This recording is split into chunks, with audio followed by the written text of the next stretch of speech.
as palmas para Jesus. Só o Senhor é Deus. Engrandecido seja o nome do Senhor.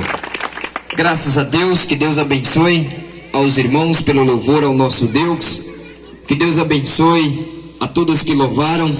E aqui, povo de Deus, eu gostaria de estar, meus irmãos, examinando com o povo de Deus a palavra de Jesus Cristo.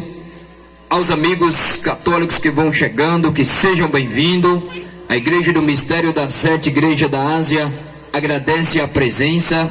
E eu tenho certeza, meus irmãos, que Deus irá te abençoar.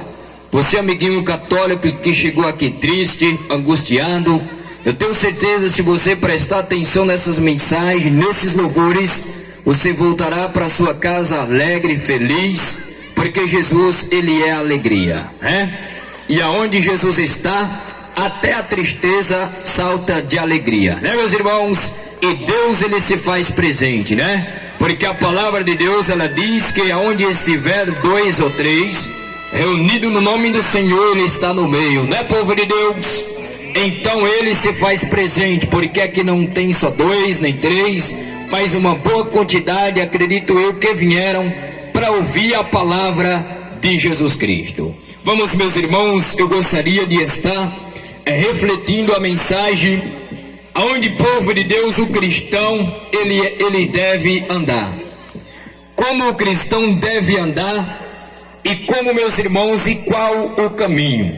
Gostaria de chamar a atenção da nossa irmã, a dona da casa, nova convertida, graças a Deus que o culto atrás que a gente veio, se decidiu fazer parte desse povo, um povo alegre e feliz com Jesus, um povo perseguido, mas não destruído, né? Porque pode perseguir o povo de Deus, mas sempre vamos vencer, porque nada desse mundo nos separará do amor de Deus.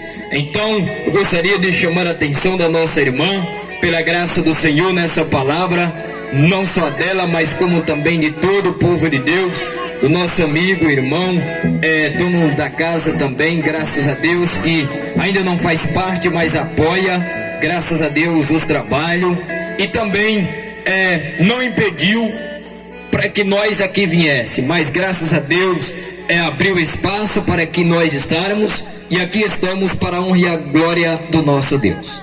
Livro de Jeremias, decreto de número 35. Vamos, povo de Deus, abrir a Bíblia. Você, meu irmão, que está com a Bíblia na mão, acompanhe pela graça do Senhor o que vamos aprender nesse dia hoje, em livro de Jeremias, o melhor, irmãos, Isaías, decreto 30 e o parágrafo de número 8.